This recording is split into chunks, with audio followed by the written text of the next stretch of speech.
will be the Pledge of Allegiance. Please stand.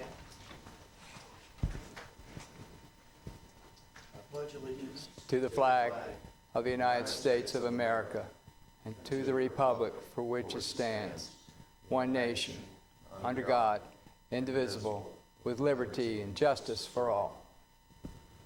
Our next item of business is our invocation. I'm going to call upon Mayor Pro Tem Bond, if you would. Okay. Thank you, sir. We bow our heads, please. Oh, Heavenly Father, we come to Thee tonight with a heart to thank You for all the mercy and goodness that You've done for us in our lifetime and in our town of Edenton. Help the council to improve Edenton, to make it a cleaner, a safer, a more prosperous place to live, work, and play. Father, help us to make the decisions, to do tough decisions, to make Edenton stronger and better.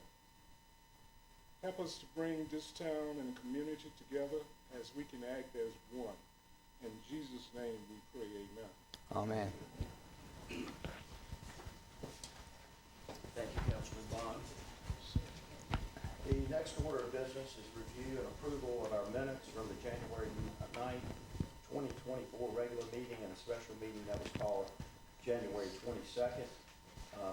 This was in council's packet. Does anybody have any requests for corrections or any questions regarding the minutes as presented? I make a motion we accept the minutes as presented. All in favor, please signify by saying aye. Aye. Any opposed?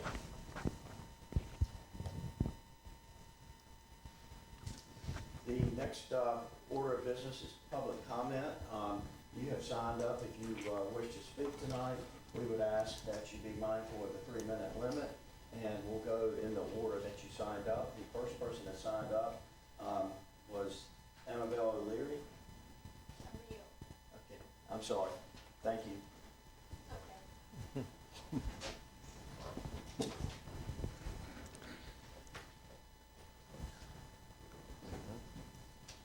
At the last meeting, I also spoke.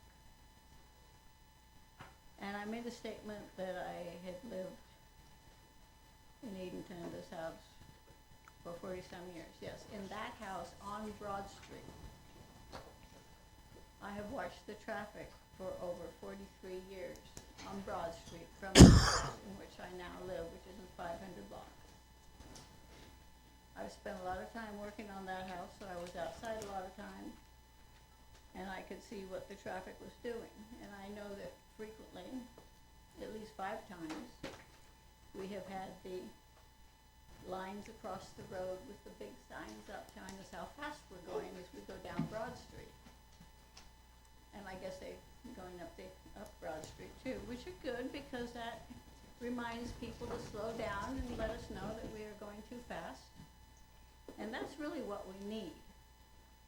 We don't need a center turning lane. It's just going to cause more trouble, especially if someone is coming up Broad Street and wants to hang a left, because people forget about the turning lane. It's not something we're used to around here, really. And I would be most appreciative if you left it as it is, instead of trying to change it, make it something that isn't. Leave it as it has been historically. And I have a picture that was given to me recently about a parade that went down Broad Street right after my house was built. And that's the way it was. And that was 1920. So it would be very nice if we left it that way. Thank you. Thank you, Ms. Lee. Next on our list is J.D. Grant. J.D. Thank you, Mr. Mayor. I'd like to echo the sentiments that we don't need to do anything as far as Broad Street's concerned by making a center turn lane or a bike path. I know you all heard a lot about it, so I appreciate the fact that you've taken ample time to look it over, and I'm sure you'll make the best decision. The next thing I'd like to talk about is the fact that they were served with notice of violations. I'm hoping that sometime tonight or the next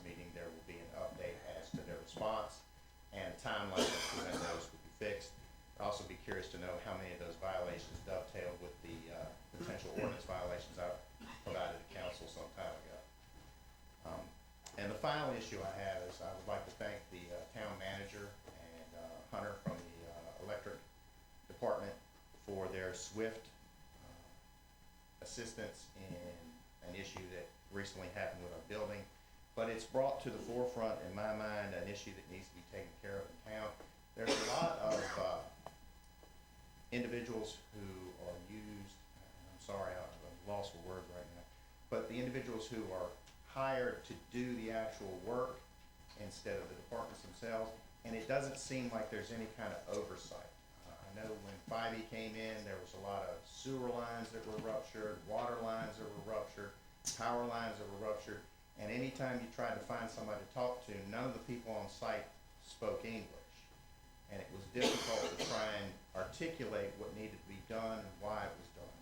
So I would just hope that the town in the future, contractors is the word I'm looking for, in the future would have better oversight of contractors that do work to ensure that it's done properly and in line with what's expected. Thank you. Thank you. And Mr. Grant, as it relates to the Hotel Hinton, you'll hear an update tonight, and I would anticipate at our next regular meeting also. Thank you. Next, we have David Herlong. Dave? Hello, I'm David Herlong. My wife and I, Cynthia, live at the corner of Albemarle and Broad, 301 North Broad. Appreciate your effort to try to find solutions for Broad Street to make it a safer road for vehicles and pedestrians and bicycles when they ride on it. I'd like to say in the effort to add stripes, I'd like to encourage crosswalk stripes at both Gale and Albemarle crossings. There's a lot of people that use these crossings, families with baby strollers, kids after coming out, getting out of school, visitors. We see a number of visitor families on weekends that are walking around town admiring the buildings and the beauty of the town. And there's often a hesitancy of which way to look and dash across the road, particularly on weekends when there seems to be a little bit more traffic, and then of course certain times of the day, in the morning and the afternoon, when there's I guess rush hour traffic to such a degree we have a rush hour. So adding crosswalks, stripes, may also add an element of visual indicator to drivers that there could be someone crossing. Maybe an additional signage as well to say, reminding people that there are crosswalks and what the rules are for when somebody is in it. So I think that would be a very beneficial addition to our effort to improve the safety of drivers and pedestrians on North Broad Street. Thank you. Next is Jesse Rivers.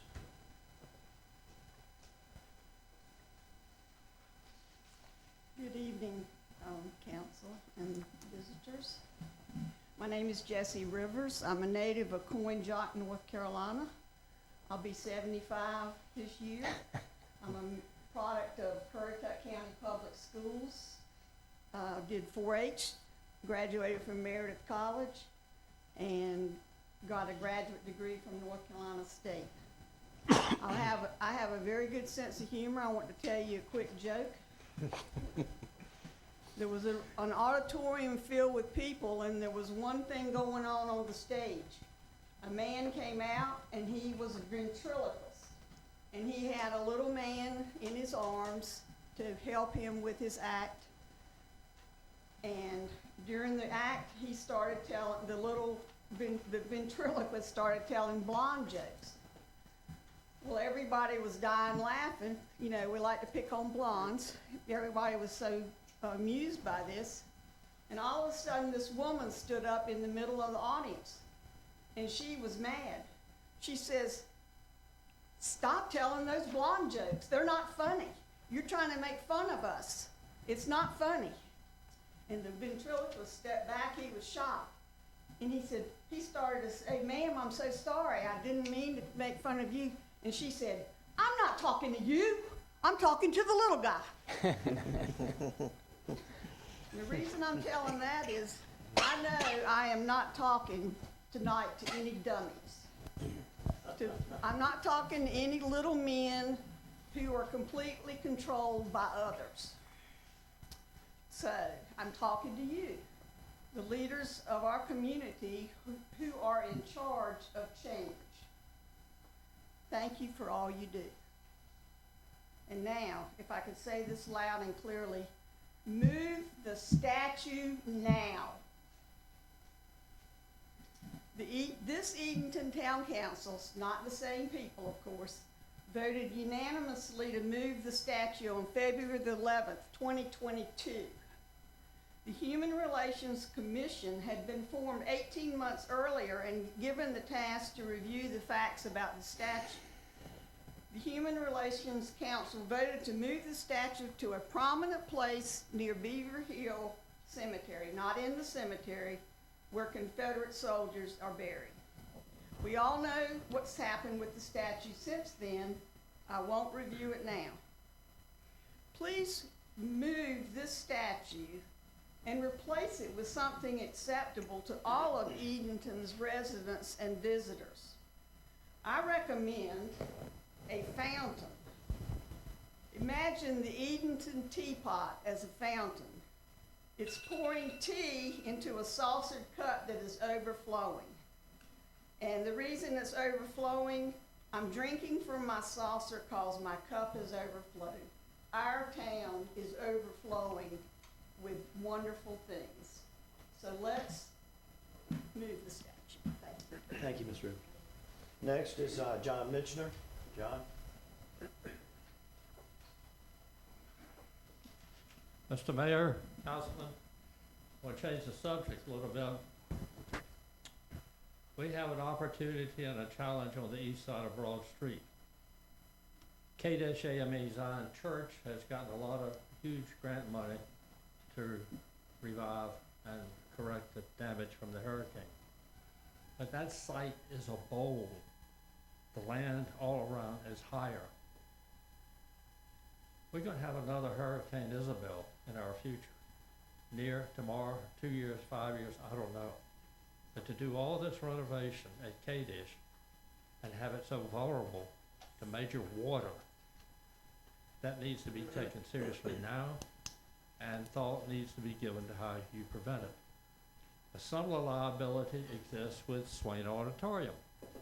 Matthew 16, Hurricane Flo 2018, and one of the major problems of salvaging Swain was the water, and that the town pipes to take water off that property were inadequate for the volume of water that came our way. The two sites are basically 2 blocks away from each other. I think council needs to start thinking now how we could renovate both simultaneously. Is on my intuition that's the cheapest thing to do rather than one here and one there. And to do that as preventive maintenance, preventive medicine.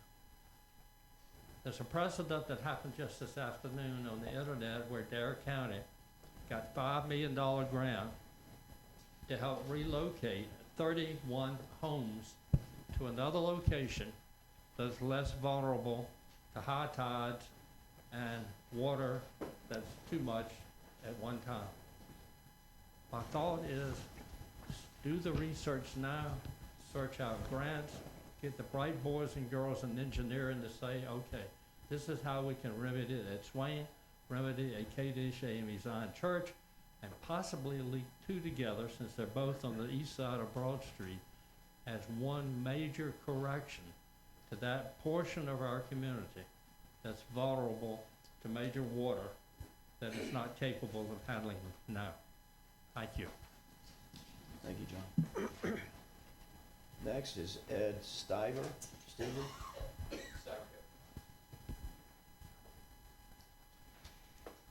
Good evening, and thank you for the opportunity to speak. And I'm a new citizen to Edenton. I've been here about 3 or 4 months. I love living here. I moved from Raleigh, so got away from the traffic, and I appreciate the small town feel of Edenton. So I just came back from Palm Springs, wintering in Palm Springs, and they have a great bicycle route system, shared road system, and it's something I think Edenton could learn from. We parked our car the first night we got there, and for the whole week, we pretty much rode our bikes everywhere. It was a much different living experience and tourist experience than what we have the opportunity to do here. The reason I spoke tonight is I wanted to comment on the Shero idea.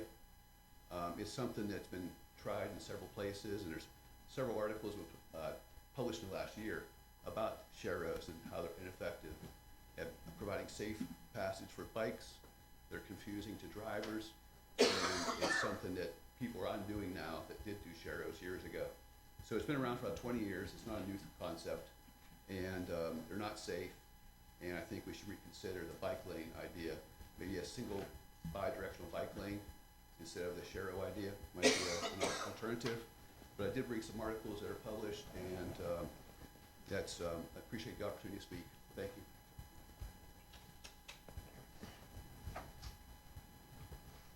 Next is Hadrian Heath. Is he?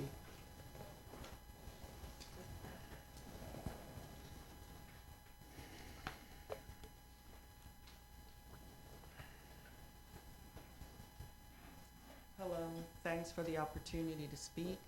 I would like to address each and every person here. Don't know if I'll have enough time, but I'm going to try to read as quickly as I can. I'm Andreen. I've lived here for 3 years, and I'm a part of the Move the Monument group, but I'm speaking for myself tonight. Hackney High, congratulations, Mayor, on your unopposed victory. During your campaign, you said you support Edenton for all. Will you stand by that? Do you support Edenton becoming more of a white supremacist hub for tourists like Dylan Roof? I think that was his name, the Confederate killer who gunned down innocent people at a church. I hear the Sons of the Confederacy will open a new chapter here in Edenton. Do you support that as a positive move? Would you equally support the Black Panther Party to open a chapter here as well?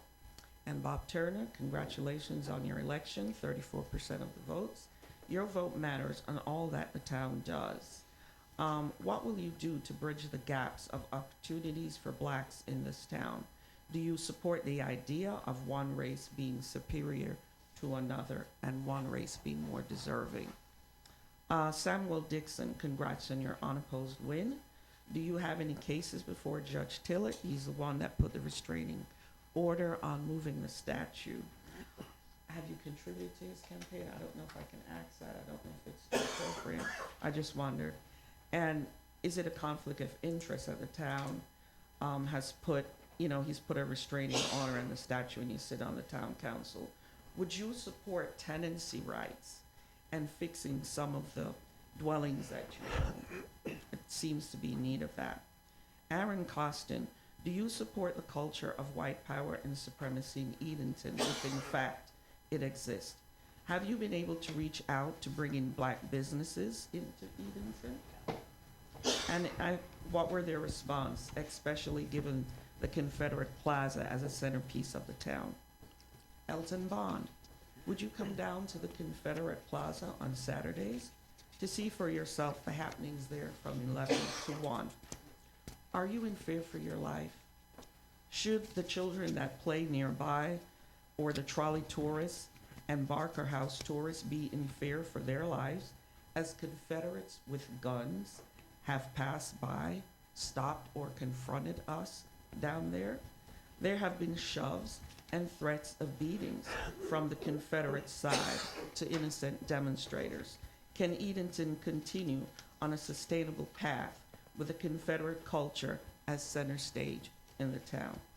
Has the town passed any meaningful positive policies to impact North Edenton, where I live, or where you are? Craig Miller, we were once in a meeting where I asked you if you thought that blacks and whites were inherently equal. And after a noticeable pause, you said yes in a reluctant, hesitant manner. Do you support the Neo-Confederates, Sons of the Confederacy, and their cause of white superiority in Edenton? Do you hope to see black people being removed in regentrification, gun violence action, war on drugs, and all this sort of stuff? What would you do to help people of color maintain economics in Edenton? Ms. Eaton, I assume Thank you you. wap it up with one more. Okay, And if you Mr. could, just wrap Sellers, up. We're I not trying will to cut wrap you up. off, but we do have a limit. Now, Thank I'm you. aware of some of your family properties, and they're also in deplorable conditions. I live near one, First and Johnston Street. Would you support a tenant rights handbook to help these tenants fight mold and deplorable things, conditions that they're living in, roofs and stuff? What are you doing to help your tenants live better? I wonder why the flags of the UK and the North Carolina flag and the US flag surround Confederate Plaza, because the Confederates were against America, the United States. I traveled through the UK last summer. I didn't see any Confederates flags. They don't have any Confederate statues. Why are my tax dollars paying to support that down there? Maybe you should think about removing those flags. And finally, I think I got it all. Yep. The town seemed as if they waited for the United Daughters of the Confederacy to get the restraining order from Judge Tillett in place before moving the statue as you voted. Until it seems, it's my opinion, and I'm entitled to my opinion, and this finally seems to be a judge with bias and some poor ethical integrity. Delay in justice is justice denied. And I hope you can address some of these. Edenton is a beautiful place. I love living here, but there are some definite issues. And the statue's just a sore eye that reminds us. we Thank need you, to Ms. move Heath. on. Thank you. Next is Susan Ingles. Susan? Good evening. I am so glad you are imposing a road diet on North Broad Street, which is far too fast and noisy, so thank you for that. I'm concerned to understand that bicycles are not going to be accommodated in the current plan, and I hope that you will be attentive to all the rest of the bike and pedestrian pathways plans that have been presented to y'all. I know that putting those bike lanes would have been a very efficient way to accommodate cyclists going up Broad Street. If they're not going to be there, I hope cyclists can go on the sidewalk, which they're not supposed to do in our town, but it's the only way to go safely along that area now. And I hope that other routes for cyclists will be delineated clearly very soon. We do need them, as others who've spoken have said. I also hope that you will reduce the speed limit to 25 miles an hour. That in itself will help cyclists, as you realize, I'm sure. And I'm not clear whether that is part of your current plan, so I hope it is. Thank you, Susan. Okay, next on the agenda, we've got Mark Finlayson here, and he's going to make a special presentation. Mark is the Executive Director of the Highway 1764 Association. And Mark, if you will. Thank you for being here. Thank you, Mayor, very much, and members of the council. I'm delighted to be back to Edenton to share some information with you. It's been a year or two since I've been around. Some of you I have not met yet. Councilman Dixon may be able to actually make my presentation for me. He's heard it a couple of times. At least 25 years. But no, we're delighted to be your partner in this enterprise, and thank Edenton for the support you've given us over the years. I'll give a little bit of background information for those of you who may not know.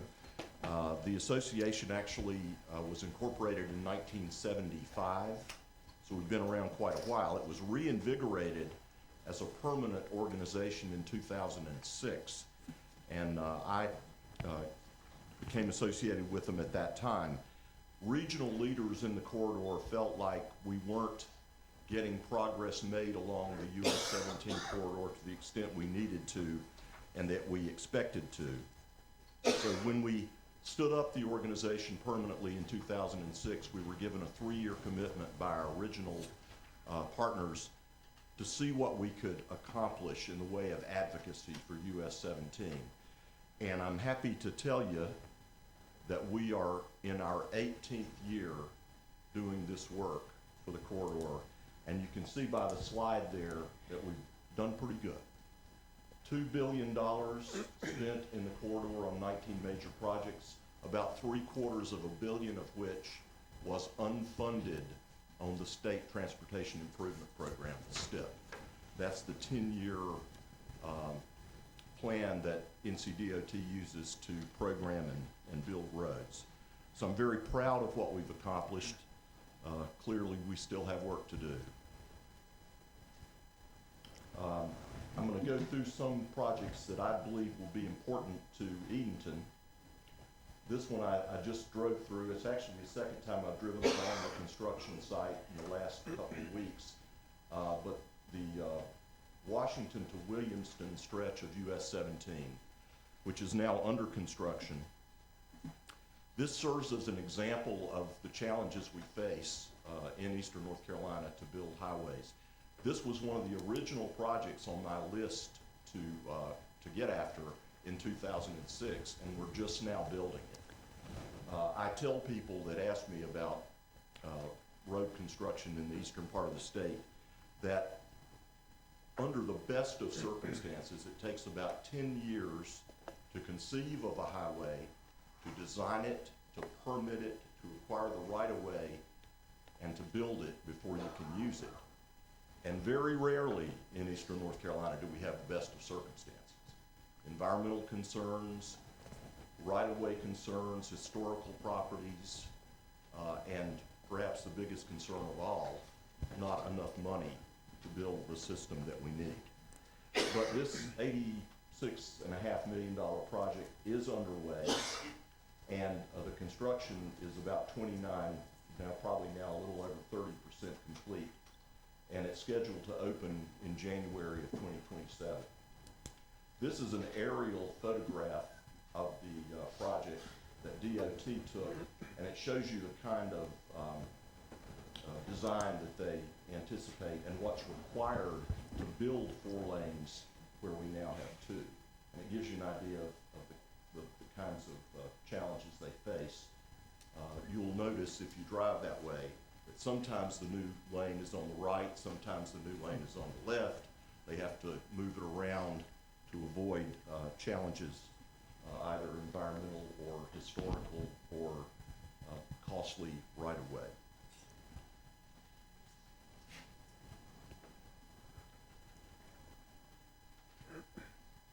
These are some of the other things that we've been working on, and we invited our colleagues along the US 64 corridor to join our organization in 2015 when Congress passed the FAST Act, which was that version of the Federal Surface Transportation Act.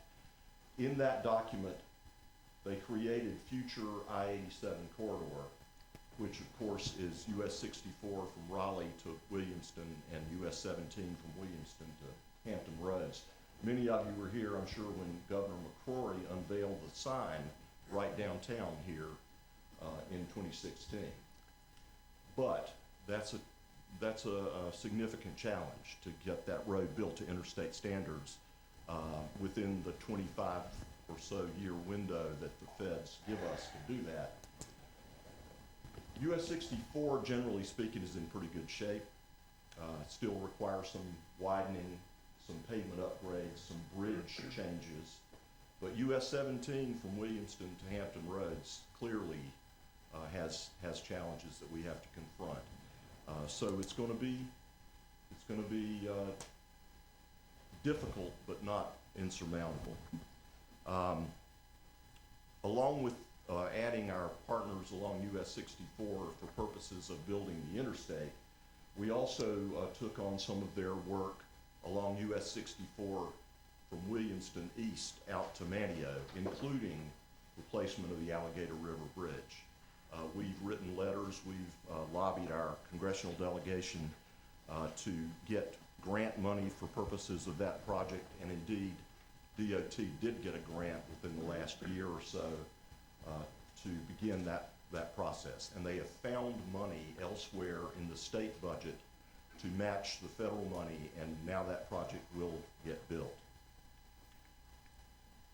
What we have learned over time, in order to build an interstate, you have to widen the lanes, the shoulders have to be wider, there have to be crash barriers in the medians, you have to have longer ramps for purposes of acceleration and deceleration, you have to have proper safety warrants such as reflective striping, signage, all those kinds of things. You cannot have at-grade intersections on an interstate, clearly. You have to have interchanges with ramps. That's why these two intersections in Perquimans County are so important, and that we have to convert them in some way to get that crash point eliminated. The right-of-way for these projects is to begin in 2027 and construction to begin in 2029. So it's within the 5-year window of what NCDOT considers a deliverable project for purposes of the 10-year plan. The cost of right-of-way, as they predict it now, about $27 million. The cost of construction, about $38 million. We hope that those costs hold, but we're not necessarily optimistic about that. One of the hats I wear in doing this work is as chairman of the board of NCGO, which is the statewide transportation advocacy coalition. We advocate for adequate funding for North Carolina's transportation system, particularly in light of the fact that we are one of the fastest growing states in America. We should be the 7th largest state in America by population in the next 10 years. We don't have an adequate transportation system to accommodate that kind of growth and use. We need more resources dedicated to transportation. I have been at the table over the last decade or so with leaders from the legislature and the DOT when we have found innovative new ways to fund transportation and ultimately to get away from dependence upon the gasoline tax as our primary source of revenue. One of the key things that's happened recently is the 6% transfer of general sales tax revenues from the general fund to transportation. It's phased in, we're in the 2nd year. By the 3rd year and thereafter, 6% of general sales tax revenue should generate somewhere in the neighborhood of $750 million a year. That's new money for transportation, 3/4 of which will go to the capital fund for building roads. So we think that's very, very important. A couple of incremental changes that the General Assembly made within the last year were to do things like increasing the annual registration fee for electric vehicles from $140 to $180 and levying for the first time an annual registration fee on hybrids. Plug-in hybrids, that's the distinction, those that you charge at home overnight, as opposed to those that are charged by their gasoline engine as they drive. That generates a little bit of money, not a lot, but at least it creates that baseline from which the legislature can move. There's going to be some small surcharges on ride hailing and ride sharing services, which again doesn't generate a lot of money, but at least it sets a precedent that we can build upon. Some of the things that were considered but not enacted, removing the cap on the sales tax on automobiles and trucks, which North Carolina calls the highway use tax, offering a mileage-based user fee, which is basically a vehicle miles traveled tax for electric vehicles in lieu of annual registration, or levying a tax on the electricity that people consume when they charge their vehicles. So those things are back on the table. We'll see how it goes. But my role with NCGO is to find more resources for transportation. My dual role as the advocate for US 64 and US 17 is to direct those funds, once we have them, to our projects out here in eastern North Carolina. where we have been underserved. So I take both of those roles very seriously. So these are our goals for the current year and really for the foreseeable future. We're going to keep all our current projects on schedule, and we're going to accelerate those that it's feasible to do. We're going to seek long-term sustainable funding. By that I mean not the gas tax. We have to replace it eventually. But we have to dedicate some of those resources to underserved areas like northeastern North Carolina. Going to continue to work with our RPOs, NPOs, and our divisions with DOT to prioritize the right projects, and especially ours along the two corridors. You've got a great bunch of people in Division 1, which I get to work with. You've got Angela at the Albemarle RPO, who was a great asset. Many of the things that we're advocating, they have promoted in their planning. We'll continue to do that. But what we want to make sure we do is that we build a kind of system that provides safety, mobility, and the opportunity for economic well-being for the people that live in Edenton and the people that live all over the eastern part of North Carolina. Finally, my request to Edenton is that you designate somebody who can be an active member of our board and come to our meetings, the next one of which will be May the 29th.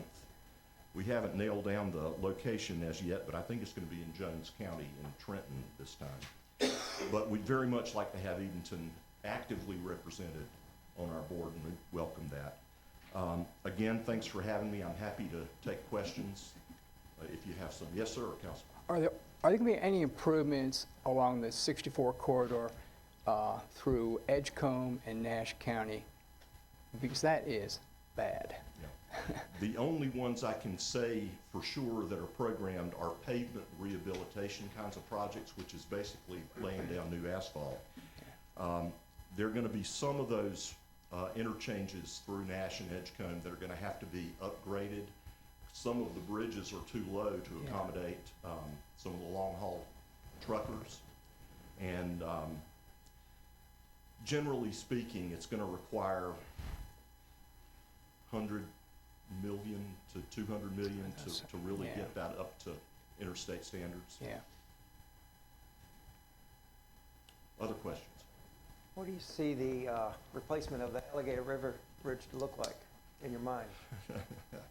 Well, the only thing I can tell you, one thing which I'm happy about is it'll have an adequate height, I think, for most of the river nautical traffic.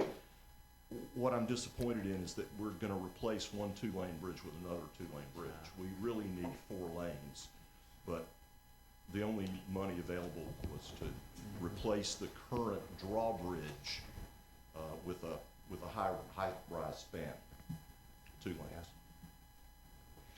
You have any more questions of Mark? Mark, we appreciate what you're doing, and thank you for your regular updates. Mayor, thank you so much for having me. Appreciate it. Thank you. The next order of business, we move to our committee meetings, and the first committee we're going to hear from is the Administrative Committee chaired by Councilman Miller. Thank you, Mayor. We have 2 items of business tonight. The first being the Town Manager's Report agenda item. Mayor, as discussed at our January 22nd committee meeting, the Administrative Committee recommends the inclusion of a Town Manager's Report agenda item as part of the Town Council's order of business at regular council meetings. This report is intended to provide feedback to the public and/or council members from comments made and/or questions asked from the previous council meeting. With that said, I make a motion to approve the Town Manager's Report agenda item to be part of the Town Council's order of business. Second. Okay, we've got a motion and a second on the floor. Is there any discussion regarding this matter?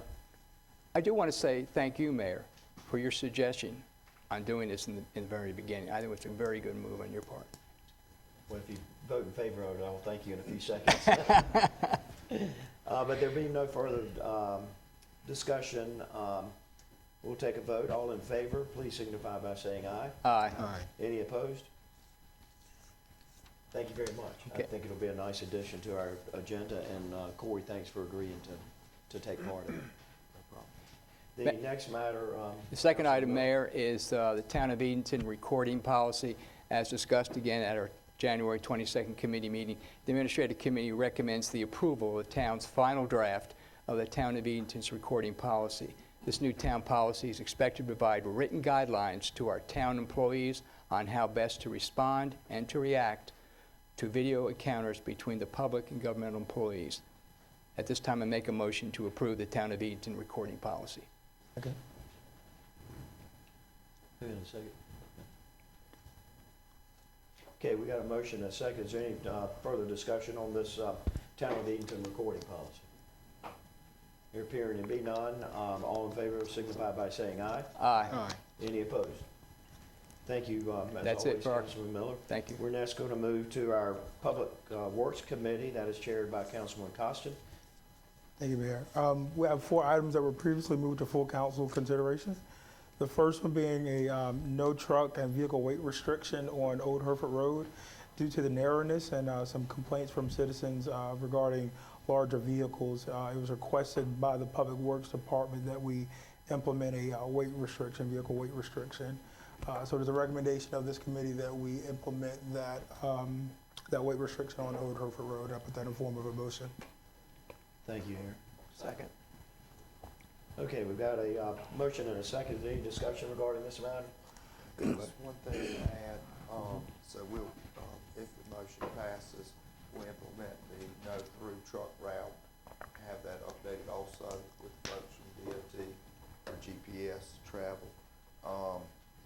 And we will also, work with the police department, highway patrol on what the weight restrictions will be from an enforcement standpoint. We still don't have that ironed out yet, but the no-through truck traffic will be effective.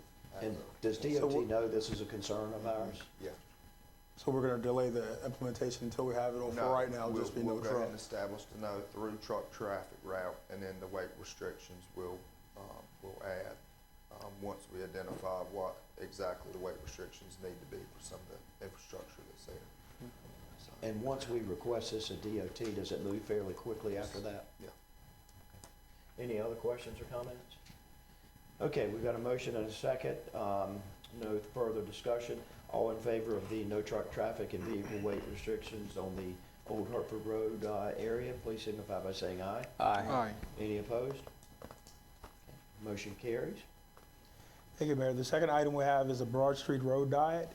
Back in November, it was originally presented, condensing the 4-way down to 2 lanes with implementing a center lane for turn lane, and then 2 outer lanes would be bike lanes. Since that, we have revisited and we've removed the bike lanes from the outer lanes and then just kept the 2 passing lanes and then the center lane.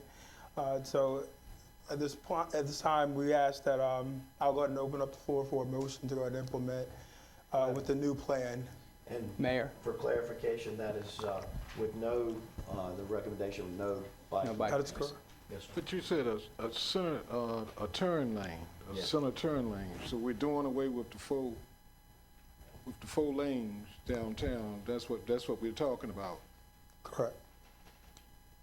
Mayor, I make a motion that we approve the Broad Street Road diet. Okay, we've got a motion. Do we have a second? Okay, we'll open the floor for discussion. I know we've started talking about this in November, and we've taken a good hard look at it and generated a lot of discussion out in the community. And if y'all would like to discuss the matter, feel free to do so. For me, everyone that I've talked to, that have talked to me or called me about it, wants to leave it just like it is. And they're pretty upset about wanting to change it because they say it's flowing nice now. Fire department, I'm saying, they saying, will this decrease the time limit for your fire department, for your ambulance, and all that type of service? They say leave it like it is. If it ain't broke, don't fix it.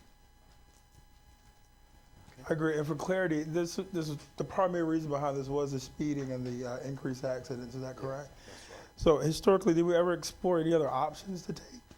other than reducing the amount of lanes that we have? No, the initial idea came through as a result of the bike pedestrian plan and its ability for reducing speed, calming traffic, reducing the wrecks, the total of crashes. But as far as any other alternatives, I mean, that's either what it is or what DOT, provided as a study to show. That's it. So no. I think that's my only concern, is that we just didn't explore other options before jumping to something as egregious as condensing the lanes for 2-lane. I get the idea that it's similar to Queen Street, but to me, Broad Street sees way more traffic than Queen Street does, so condensing it, I think it's just gonna cause even more collisions. That center lane is gonna become a passing lane to a lot of people. You're gonna get behind a slow vehicle and you're gonna say, hey, look, I'm gonna use that now as a passing lane. I feel like that's just gonna cause more collisions than anything. So that's my concern regarding it.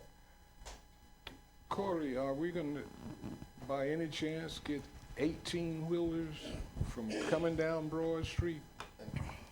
Are we working on rerouting that corridor? Yes, and so in addition to the growing truck traffic that we're removing from Old Hertford to Coke Avenue, part of the road diet suggestion and improvements would also be to work with DOT to remove the MLK exit as our shortest route to help push that transient truck traffic up to the Virginia Road or Paradise, to also send them down Coke Avenue to get along to Out 32. 32 and 37. So yes, it's a kind of a 2-for-1. We're trying to do both. Can you let the public know the relationship between DOT and the GPS companies and how things are routed and how trucking companies are involved in that relationship also? So what we've learned is that the GPS is based on personal vehicle travel. And so it doesn't take into account shortest distance for an 18-wheeler versus a small individually owned vehicle. And so the system that they manage and update has no way of delineating between a 53-foot dry box with an 18-wheeler versus a small individual owned vehicle. So that improvement would actually shift all traffic to either Virginia Road or Paradise as the primary entrance to, because you can't parse the two out.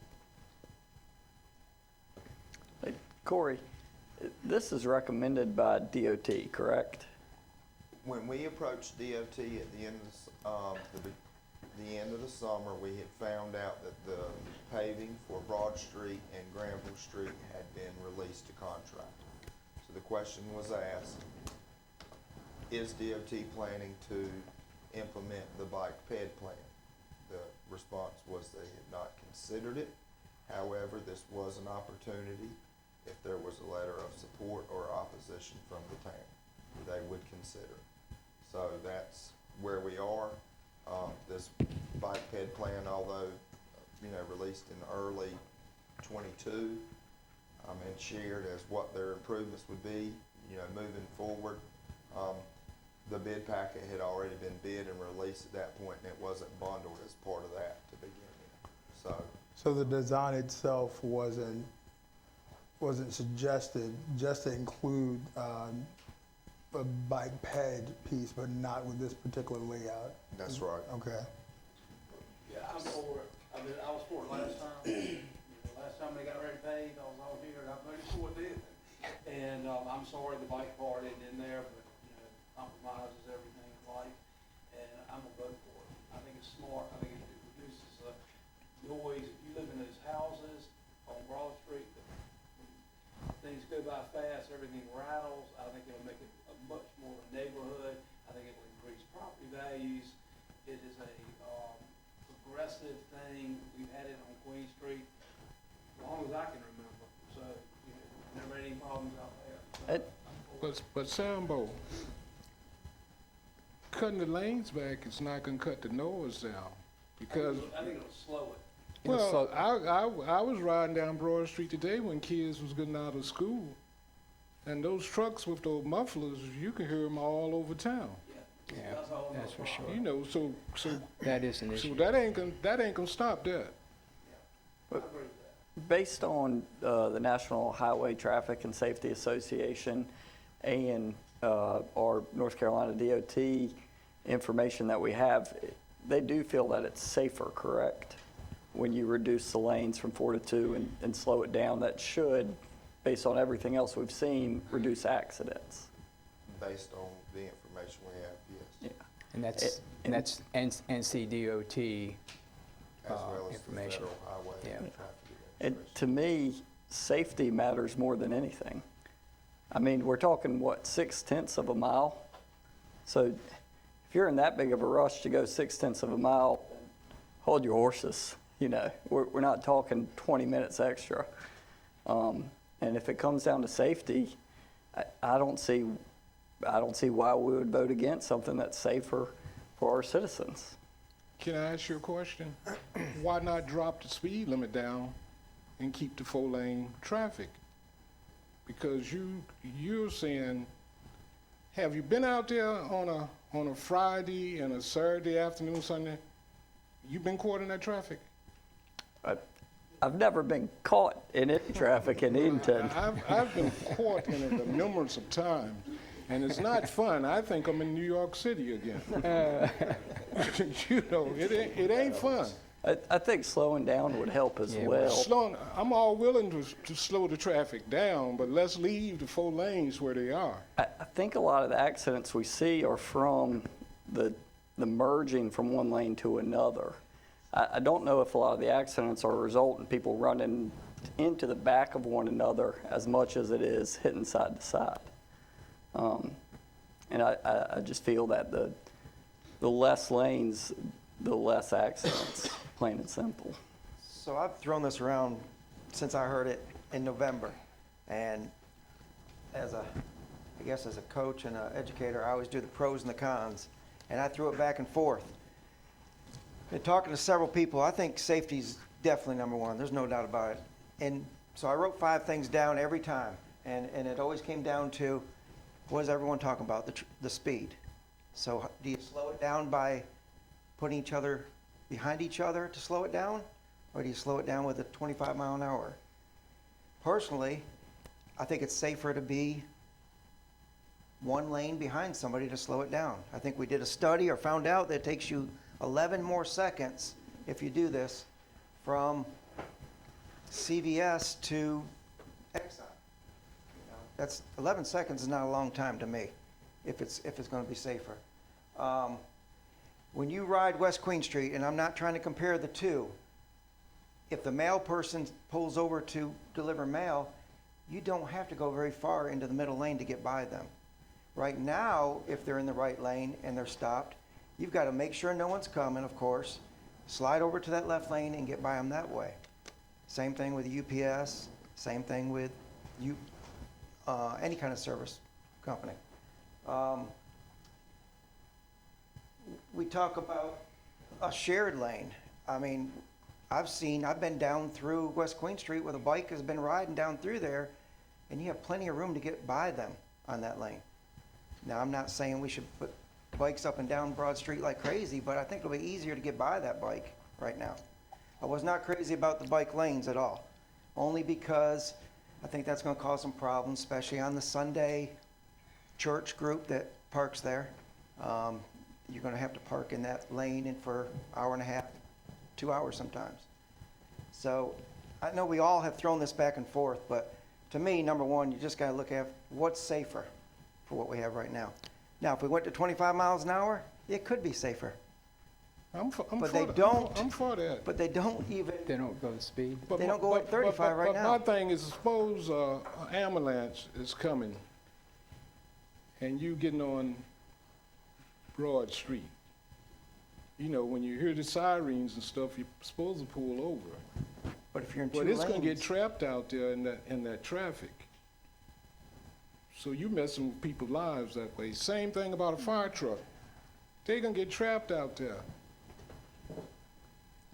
And it only takes a few seconds for someone's house to burn up.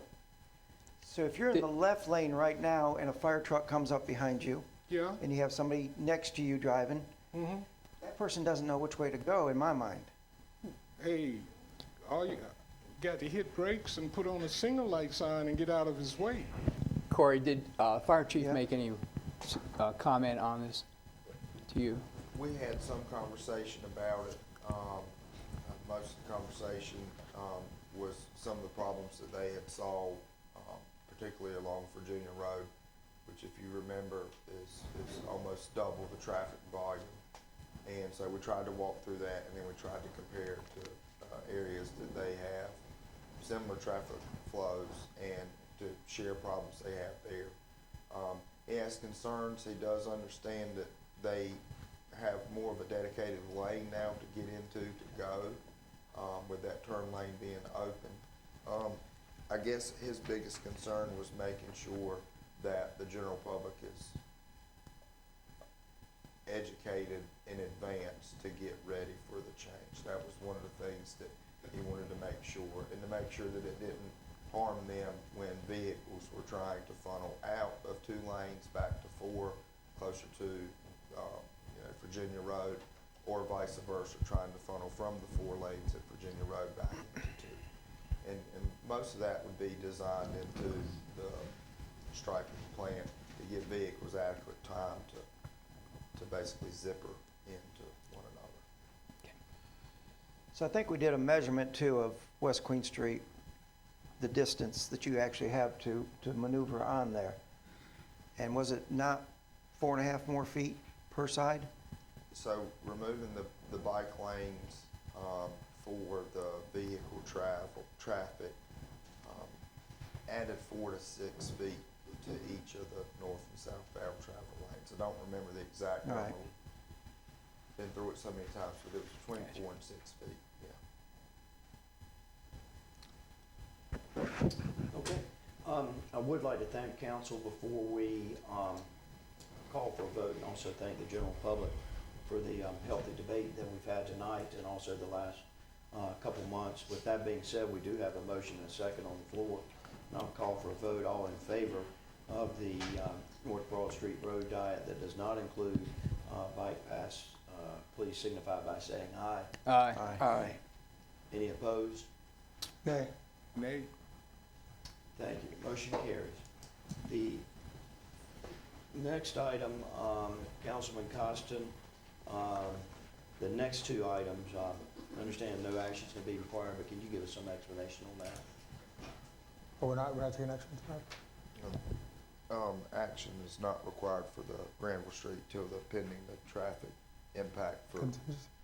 Queen to Albemarle. And will number you 4? Express what your concern was. Sure, yeah. there? And then number 4, we're gonna take action on that? We're not adding, it would simply be removing the idea and the speed bumps. Nothing that we have to vote on that. Okay, gotcha. So Granville Street and Granville Street West, Albemarle Street, and Dr. Martin Luther King, that intersection. Same thing with the increase in speeding and collisions. With the collaboration efforts of both the Public Works Department, Town Administration, and DOT, it was determined by implementing a 4-way stop sign at that intersection would be the best practice to help combat or reduce the amount of accidents and speeding. So there are 3 contingencies that we've put in place until that's actually implemented. That's 1, a traffic study be done from that intersection to the intersection of Queen and Granville Street to ensure that there's no congestion. Also, to ensure there's a proper pruning schedule to ensure the visibility of the existing stop signs as well as the new stop signs and the caution lights that are currently there. And there was one other one that I can't remember. There was a fourth. The stop ahead signs, so many feet from stop signs. Councilman Costin, on the pruning, have we done any recent pruning this winter, or is that going to be delayed until the spring? We're in the prime Process. time for us to do that before the spring road season starts back. We've still got a couple And on months. that particular intersection, is that an annual thing, or do we do that, should we be looking at it more often? It's supposed to be an annual thing.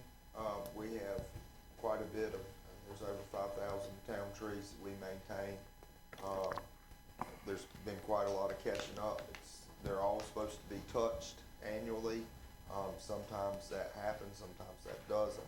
But some of these intersections, particularly with the traffic improvements, this one as well as along Broad Street, we have asked Public Works to start really working towards lifting some of the limbs, including this one particular one. So they should have already done it. If not, it's very near Corey, for them to schedule. will all 4 stop signs be solar-powered, red lighting around it, like the one on Martin Luther King? That's dependent on what council likes to spend. Those signs are about $2,200 to $2,800 per sign to add versus a normal stop sign. But you can there see may be it. some You can see additional benefit on some. I think it'd be worth it too, for safety. And Corey, I do remember the third one. The third one is giving the public a 30-day grace period of educating everyone on that new traffic change of that 4-way intersection. So tonight, I guess no action will be taken until we receive that traffic study back from DOT, and then of course that 30-day window of educating the public. Can we look to other towns that have implemented 4-way stops and see what they did in terms of education? Yes, that's what we're gonna try to do. We're gonna reach out to the folks in Hertford. I know that they did some improvements around their school system for advance notice on some of the 4-way stops that they added to really add the folks. And we also want to make sure we get a good explanation from DOT. We're not worried about traffic backup going from Virginia Road to Albemarle, but from Albemarle to Queen, we want to make sure a stop sign that close to a stoplight doesn't do anything to those 2 blocks right there to back folks up. And you'll still have the overhead Yes. stop lights? Yes, Okay. that's Will it be- right. Okay. Do you think with the changes on Broad Street that you're taking away a street where it's gonna be heavier in traffic to avoid Broad Street? Granville Street is gonna become a more busier street. I think we will see some of that. I don't think it will be immediate. There is some time between the paving for both roads, as well as some of the sewer repairs that we're doing now on Granville before the paving. I think we've got some time to really educate folks on what's coming once we have a better idea of DOT's paving cycle. I do not have any updates on Granville Street to know when that will be. We're still expecting the group to come in for Broad Street within the next 30 to 60 days to start with some of the concrete repair. I don't know when they're going to start paving. So do I think traffic will increase? I think yes, but I think we're going to see a lot of activity on both of these roads for the next few months as a whole, and so I don't think it'll be immediate. I think it could happen after the fact. That's why bundling this with the truck changes is so important to try to combine all these things at one time. I've got a follow-up question to what did, okay. Can have a I follow-up question. ask you a question that was asked to me and I said that I would ask it? Yes. If they don't obey a 2-way stop sign, what makes you think they're gonna obey a 4-way stop sign? Agreed. So the 4-way stop sign is here to protect the unknowing victim that is struck typically from the east to west travel. It allows that person that feels safe traveling down that street to pause and check for their own intersection safety before they proceed. So they may not stop, but at least traveling north and southbound now, that vehicle that approaches that should stop to protect themselves, because the majority of the collisions that we've seen there have not been north to southbound traffic hitting east to westbound traffic. It's been east to westbound traffic striking north to southbound. So it's for the drivers on Granville, not on Albemarle or MLK. How quickly will DOT get us the results of their study? We've got to have a larger meeting with them. That's going to be part of the discussion. It shouldn't take as long, they should have some pretty relevant information, considering they're doing a paving cycle. They should have something that can justify what do they think the impacts are by simply adding this, knowing that it's a this year paving round. Like, they should have something So very fresh. that paving of Granville is after Broad Street, but we just don't know how long. Are the you distance looking is. possibly a month or 2 months? You don't know. Yeah, I have just no don't know. clue. When I reached out to DOT either Friday or yesterday, they still had no updates on the contractor for Grant. And the contractor for Granville is different than the Yes. contractor Yeah. for Broad. So Yeah. it wouldn't be like we'd get one paved. Right, And then it's two yeah, different we move contractors, yeah. That's right. Okay. All right. And as to item number 4, under the Public Works Committee, Councilman Constant and Manager Gooden. So at the intersection of Terry Avenue and Robin Lane, there was a speed bump implemented sometime last summer due to a citizen concerns of excessive speeding. After further assessing that area, Public Works Department and Town Administration determined that it's no longer needed. So at this time, that temporary speed bump will be taken up and no action is required for that. And one recommendation that I have, and Councilman Constant, I think you and I have had a discussion about this and you agree with it. I'm not sure the process, how that got put down in the first place, but it's a little embarrassing when people come and ask me, how did that speed bump get approved? And I'm like, what speed bump are you talking about? And something that major, I would ask that somehow be built into our procedures, that we study it like we did the other things here on Certainly. the agenda tonight. It was a surprise to all of us. I agree. Yeah, it was. And especially taking it up and putting it back down, I think Yeah. it happened twice. So I guess if we can have some input on that in the future, that'd be great. That's something of a major enough magnitude. I'd like that to come before us. Agree. Corey, how long do you think it will be before that existing speed bump is removed? I mean, it should be done by the end of this week, as long as Okay. we can schedule, get guys out there. Gotcha. Yeah. People are asking me that question. I just, Probably get some people in the neighborhood to get that thing pulled up. yeah. And Mayor, that's all we have for tonight. Thank you. Councilman Constant, thank you as always. Next order of business is our new business section. We've got Deborah Davis here, our Executive Director for the new Edenton Housing Authority. She has a board member whose term is expiring. That board member is Patricia White. Ms. White has indicated that she would like to be reappointed to a new term.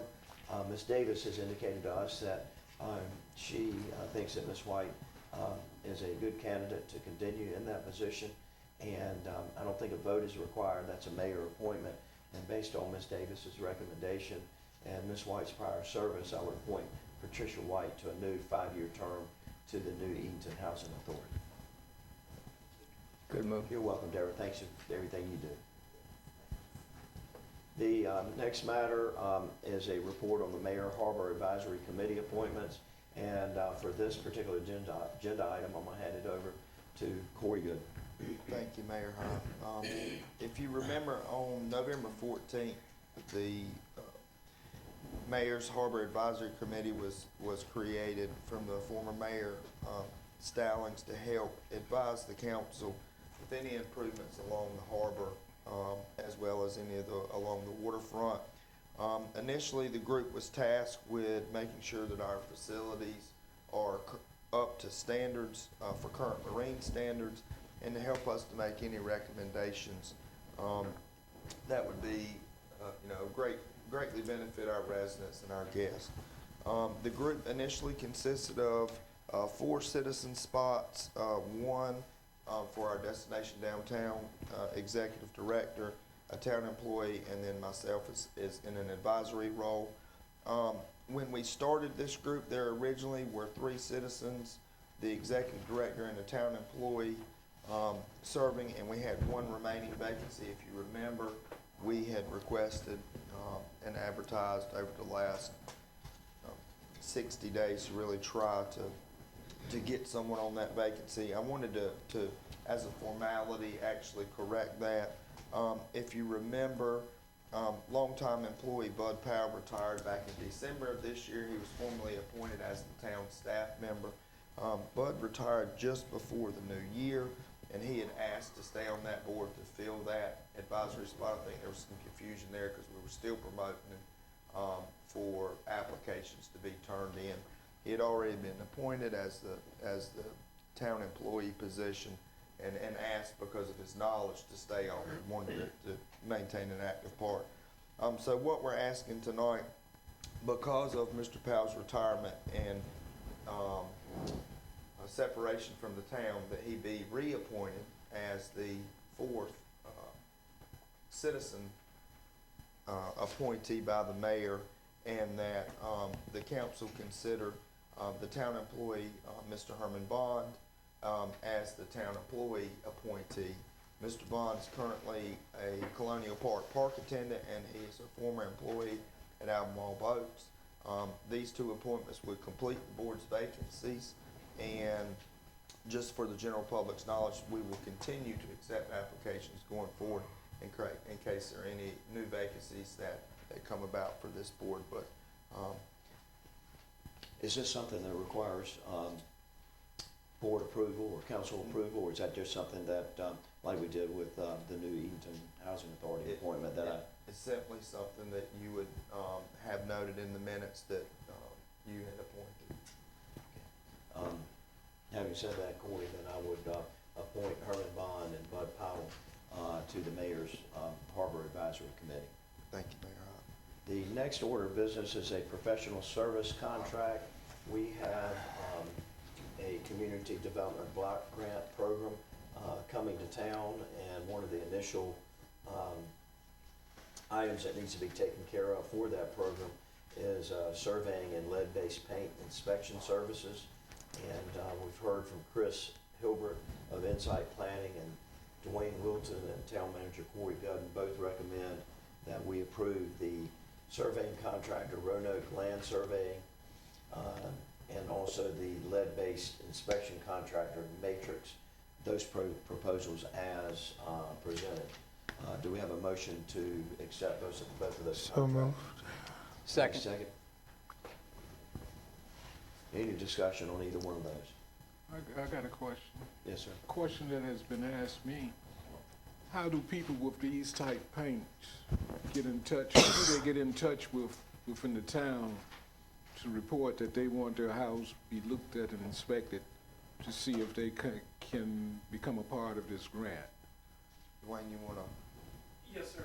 So this would be someone outside the grant, CDBG grant, right now? Well, you know, they say that you got the grant, and they wanted to know how could they get their houses on the list to be inspected for this type paint, because they say if it's bad, they want theirs off too.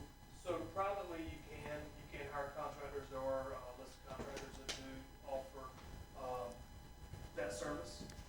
After this grant wraps up, which the next step in April is going to be procuring a construction specialist. That should be what leads us into the summer with the reconstruction and remodeling of these homes.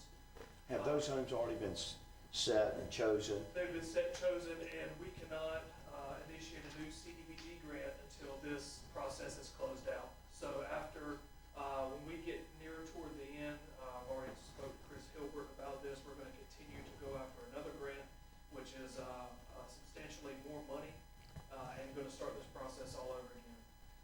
This one grant now has taken about 2.5 years to get to this point. Okay. Given, just releasing funds and then just the whole aspect of the grant. So it takes a long time, but we will continue to do this program as soon as one closes out, we'll try to. Okay, when you begin a new one, will it be advertised that this type grant is out here for the homeowner? Yes, sir. I was not here when the first one was began, so I will be very fresh in the process on the next one that comes around, and we'll lean on Insight, who really helped facilitate that phase 1 of the grant. I'll lean on their expertise for the application process and stuff, so hopefully we can phase our way out of hiring contractors on these difficult grants and have it more of an in-house, more personable kind of, aspect. So it's going to take some time, but I think we'll get to that point. And also, we didn't have Tyler Newman when this began. We've got him now, so he should be able to help us get the information out. Historically, what was the selection process for, I guess, identifying the houses that we made part of this grant? Do you guys know? I'm not 100% sure, but I think applications were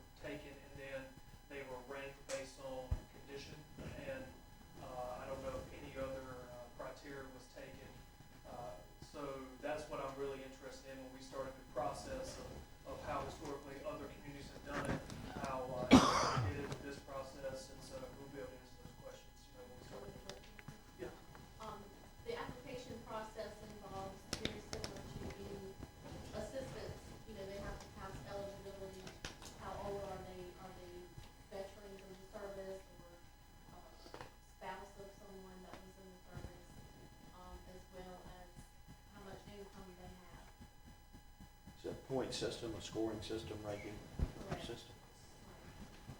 And that's not done by the town, it is done by the oversight. In this case, it's Insight, but in the past, it was the Google company that vetted all of those applications. Any more discussion? Okay, we've got a motion and second. All in favor of accepting these professional service contracts, please signify by saying aye. Aye. Any opposed? That motion passes. Next, I'm gonna hand it over to Town Manager Corey Gooden for council travel approval. So the next item, if you remember, we had sent out some travel dates for some of our newly elected officials, both in new positions as well as new to the board.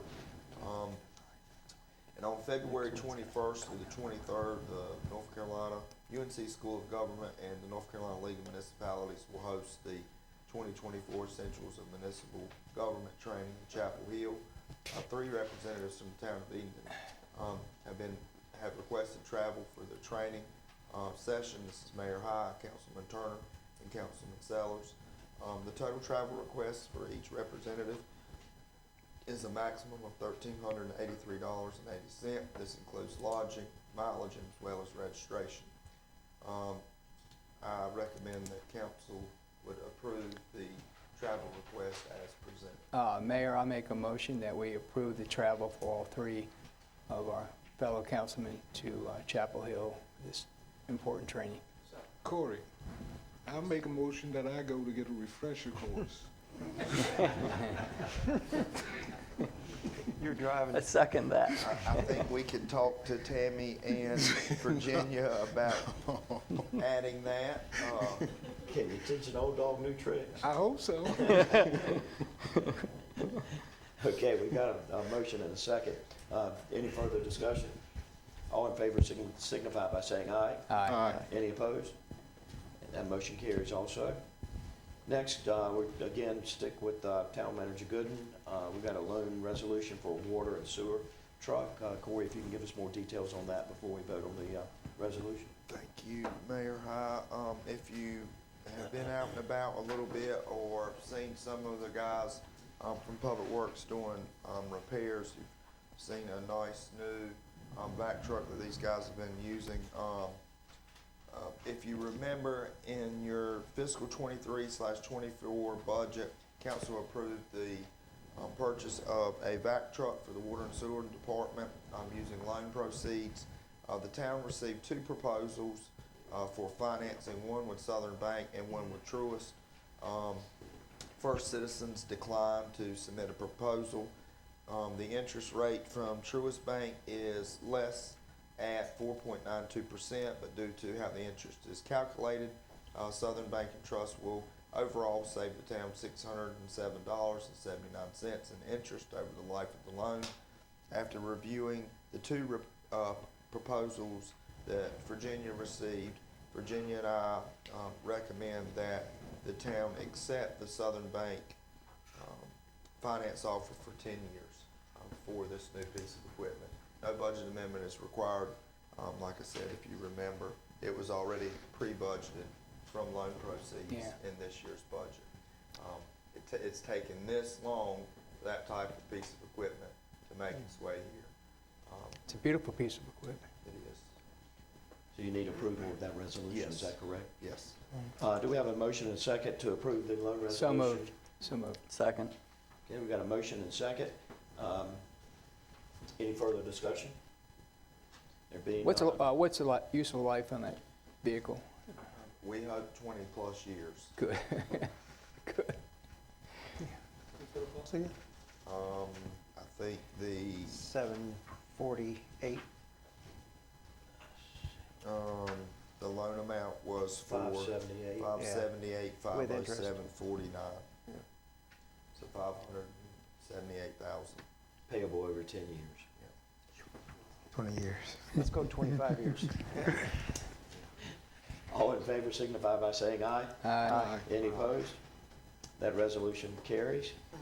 The next matter is a grant application for North Carolina Parks and Recreation accessible grant, and Dwayne or Corey, if you'll handle that for us.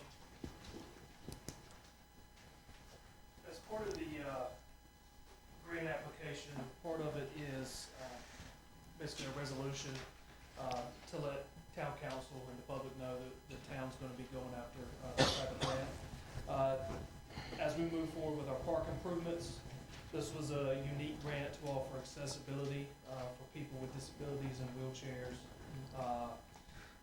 to enjoy a park, something that we don't have now. So with this grant, it would be a $1 match from the town for $5 of state funding. We have received a couple renderings that is, we're still going through, trying to get public input from the state government, as well as gonna share it back with the public. But we feel that with this grant closing in May, we would intend to apply for this grant, given, time and effort put into it. So this is just to let the public and council know we'll be moving forward, and we'll share, very early renderings of what that park will look like. Has that part been identified? So, excuse me. So yes, in the manager's report, I'll provide everyone more of an in-depth overview on the status of this for each of the parks. But the particular one that we're looking at had size requirements because of the accessibility piece. When we talk about the wheelchair needs, the disability needs, so we had to pick one of our larger parks for that. I'll go into a little bit more depth about the renderings and our plan going forward. What we've learned from these applications before is that it's not favorable for us to group all of our parks to go after a grant, that you need to identify one that can score high from the ranking system to do that. And so rather than submitting 5 applications for your 5 parks that compete against each other, you submit one application that scores high, that has a good chance of winning. And so the grant, some of the pricing that we've received on this, and it's for a Morgan Park update because of the blank square footage that's there.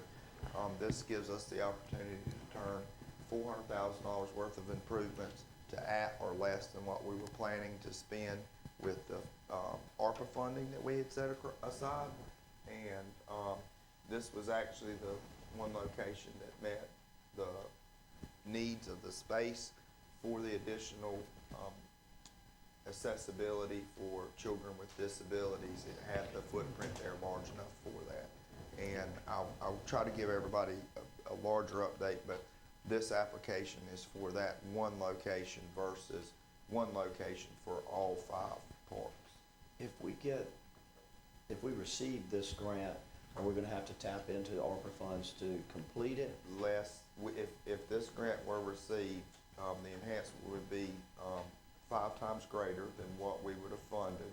However, it will be about $30,000 less for the town's commitment to make that same improvement. So we have leftover ARPA funds to go to the other parks if we successfully? Yes. Okay. And this is separate from the Part F grant that Yep. the North Carolina Division of Parks and Recreation. These grants are a heavy lift, especially for like in-house. So this is why this is an intent to apply. I'm gonna try my best to get all the information required in this short amount of time. But we feel like this is basically, if received, it's basically a coupon that will make our ARPA funds go a whole lot farther in the future. How long before we hear back from this grant? It will be, we will know something, closes May 1st. I have the timeline here. Closes May 1st. Awards will be selective August 23rd. Project period will be between November 1st, 2024 and October 31st, 2027. There'll be inspections along the way, if we receive this grant, just to make sure everything's going as scheduled. That wouldn't hold us up from starting on other parks, does that good thing? Corey, Any further questions of Dwayne? No. Were you gonna address that about the parks at your meeting? Okay. Yeah, thanks. Appreciate it. there are no further questions of Dwayne or Corey, do I hear a motion to approve this resolution? So Motion? moved. Okay, we've got a motion and a second. Any further discussion? There being none, I'll call for a vote. All in favor signify by saying aye. Aye. Any opposed? Motion carries. We next move to the manager's report. Mr. Gooden? Thank you, Mayor High. And I guess this has been, rather rewarding for us as well, to try to keep the public as well as the council informed. When we look back at the, public comment from our meeting in January, one of the questions that was asked by Mrs. Dablow after she reviewed the summary of the 2023 timeline for the Hotel Hinton Rehabilitation Project. And I wanted to provide the general public with an update. At that time, we were working towards scheduling a call with them. We were having scheduling conflicts back and forth between my schedule as well as their staff. However, I do have a call tomorrow at 3 p.m., a one-on-one call with their sales team on all of their Edenton properties, and to try to answer some of the questions that I'll also address when I get a little further down in the report that some of the council members have had. Mrs. Christy Henson spoke regarding her concerns on Granville Street. The four-way stop was delayed tonight until another meeting date to assess the traffic between MLK and Queen, and to allow the town to inform the general public. Mr. Lawrence spoke about his concerns around the four-way stop at Terry Avenue and Robin Lane. Council voted tonight to remove the four-way stop ideal as well as the speed bumps. When I look at the items considered timely and important, Councilman Bond asked, how could the town negotiate with Saga to acquire the property? That will be part of my discussion tomorrow with them to try to find out, is that even an option? Is that something they're even interested in? Councilman Miller asked for an update on the neighborhood parks. At that time, I had shared with everyone that we hope to have some designs and some renderings to post for feedback from the public and to get their input on some of the facilities. One of the reasons that we had Morgan Park first to get the rendering was because its ability to qualify for the accessibility grant. So at this time, we have received 2 new renderings, one of Morgan Park as well as Griffin Park, of some of the proposed changes and the cost breakdown that we're anticipating from Carolina Park in Play. What we've gotten those within the last week. What we're trying to work with now is to schedule some dates with Tyler and to get that out to the general public, and we would like to have some larger renderings produced and actually on site to allow the folks that live in those areas to come and see what the improvements are, to help us critique, so we can go back to the design folks and the equipment folks and tell them we like this, we don't like this. But at this time, we've received 2 of the 5 parks. That's Griffin Park and Morgan Park. We do have renderings of those. So hopefully we'll be able to announce very soon when we would like to have some kickoff events at each of the locations of what the new upfits look like. Councilman Miller also asked if there was any updates on the Harbor Ferry and the Coast Guard approval. I have a board of directors call Thursday. I will know. All indications at this point is that we're looking for a April launch. Good. That everything has been approved. Good. April, May. April. Mid-April. Okay. Okay. Councilman Sellers asked if there was an update on the recent meeting with law enforcement group and leaders with Mike Easley, U.S. Attorney, Eastern District. Mayor Hyde stated that the meeting was very informative. It felt like the community will see positive outcomes from this meeting. One thing I want to provide Councilman Sellers is that we've had 2 district attorney breakfast updates, very intimate meetings on a state and federal level since that last update with local, state, and federal law enforcement. Councilman Turner asked if there were any updates on the construction of the apartments that Saga had slated to construct on the property they own in North Edenton. I plan to have that discussion with them, tomorrow during our 3 p.m. call. Councilman Turner also asked about the paving list and how those were compiled. We have requested an updated map. We still haven't received that back of all the streets that have been paved within the last 3 cycles, as well as some of the water and sewer updates. We would like to share that updated map with the council as well as the general public so they can see just how many streets really have been paved since 2017. That would also include any of the paving that we've seen with DOT. As soon as we get that map, I'll be glad to get that out to the general public as well as to everyone's inboxes. And that was everything I had from the last full council meeting for public comment and timely report. Thank you, that was Thank very you. helpful. I Thank you. appreciate it. The last item that we have is items considered timely and important. I think I promised Councilman Coxon that I'd start on this end. No, you did not. Because I complained last time that. Did we start on it last Yes, time? you did. Yes, you did. He was first last time. Okay. Cox, you got to go first last Councilman Coxon says he does not care. I only have, I really don't care. Do you have any? I really do have a compliment, though. The new feature on the town site where you can report a problem, I like that. I think that's a great thing for our public to do, and I don't know if everybody really is familiar with it, but I follow it, so I kind of look on there, and it puts a bullet of where they have set of problems at, and then it shows that when it's been fixed or taken care of. No way to do electrical on there, though, is there? Not at this time. Okay. Yeah. But it is a good feature. Councilman Summers? Thank you, Mayor High. You said all that, that's all you had to say. Because I knew someone was going to grab that thing. No. At our annual meeting, we talked about the potential of the town using text alerts to all citizens interested in receiving text alerts and, information as to public safety or even trash pickup being changed. Wondering if we've made any progress looking into that and what that would look like or cost us. So, yes, so Tyler and I have discussed some of that as recent as this afternoon. We've been working with Ward to identify all the systems that we have access to that are county provided through our IT services as well as the ones we have. We've got to gauge which one is going to be the best use of notifying folks. Tammy and I have talked about this from some of our billing software that also has the ability to call, but what we want to be mindful of is that it doesn't become burdensome. That's correct. Yeah.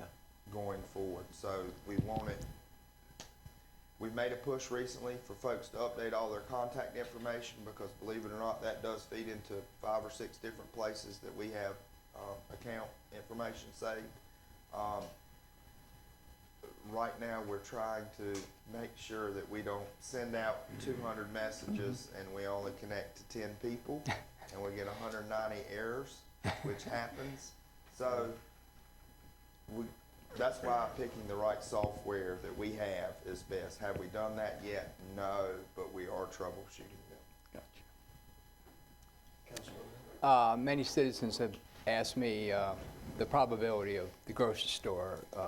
Is there any negotiations going on, or will negotiations go on, or what's happening there?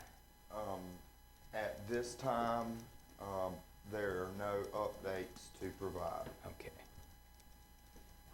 Are we still working behind the scenes on this with us and the county and the property owner and our economic development team? Yes. Great, great. Thank you. Councilman Bob? Okay. Corey, you and I talked about this, but I'm still getting calls and people are stopping me, talking to me in town. Activity around this statue is getting heated and heavy. We're afraid that somebody is going to get hurt around this statue.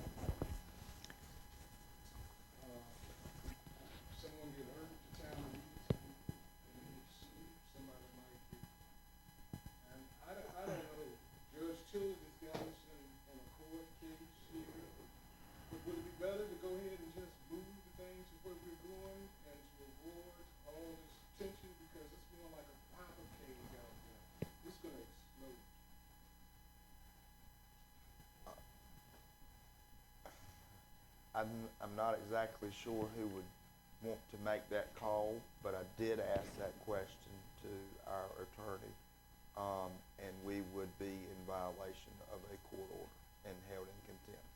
Now, what that means, I don't know.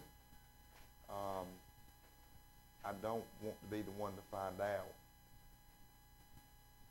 I can understand that, but at the rate they're going, you could be tied up in litigation for 25 years. And if somebody gets hurt out there, or forbid it if they don't, if somebody gets killed out there, we're gonna be in trouble. Town of Edenton. Would it be appropriate, we have not had the opportunity to discuss this matter recently with our attorney, and just have an update from him where we could also ask questions of what's available to us. I think so. I would be able to reach out and get either a closed or open session update on what he can or cannot. Could we, do we have enough time to put that on our February 26th agenda? Yes, we can do that. I'll do that. Piggybacking on Councilman Bond's question, what is the town doing to provide, to make it more safe? I mean, there's scheduled events. We know it's 11 to 1 on Saturdays. Are we placing an extra officer down there, or are we taking any action like that? Because it does seem to be getting worse and worse every Saturday. I think we need to sit down and talk with the police department. Yeah. And certainly look into that. I do. Sooner rather than later. Are they making rounds, as far as you know? We do have some remote monitoring that we do. The last thing we don't want is somebody to get hurt. Corey, between now and the 26th, let's get together with the police chief and also get together with our attorney, but also see if the attorney can make an appearance Okay. on the 26th. Not a problem. I've got, And make sure he tells us what the penalties are for contempt, because I think they're probably jail. Yeah. yeah, if you can follow up on all those. I've got 2 items. One you somewhat addressed, Corey, and that was a Harbortown ferry. Are there rumblings that the Coast Guard has approved the 2 high-speed ferries, but we're just waiting on a document? Is there any truth to that? Yeah. So we've heard that there is approval out there, and as Washington goes, we're waiting on that written document You can't. in our hand. You can't own the vessel until you have that in your possession. Okay. For insurance purposes. All right. And then the next thing, as it relates to Granville Street, I've been asked, are there gonna be any temporary measures that we're gonna take prior to paving to kind of smooth out those rough spots? Yep, and so I'm glad, this is about the 3rd time I've gotten this within the last couple of weeks. Yeah. So it is, whenever we disturb those subsoil layers, one of the things that we have to allow for is the compaction back, so you don't create a new problem in the future when you do pave. So there's a time period where you have to pack and let whatever millings and or ABC stone and or soil or sand that's used, it has to be exposed. You have to purposely create some ruts because that means it filled a void that asphalt would have dimpled down to. So our plan as we move forward a block at the time with the repairs is to leave the previous block open a week to allow for travel, to help us with compaction. And then as the work moves, we would come behind where the work had been performed and at least put some base asphalt back into those utility cuts to make those repairs. So yes. Repair stop at Queen? Yes, for now. Unless Virginia can find more money, for now, yes. Yeah. It's terrible. Yes. I go less And than 15. so we do plan to make some utility patch paving repairs, So what yes. you're saying is once,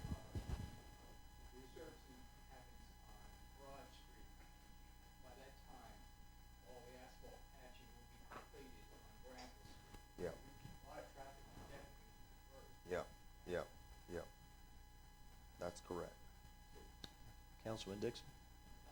Yeah, Councilman Costa? Kind of related to what Patrick said, could we get an outline of everything that we went over from the planning session, for one? And then I guess as we go along, could we just get updates of, I guess, some of the items that we've checked off that we said that we're gonna achieve for this year during that planning session? And that's it. That's all you had all that time?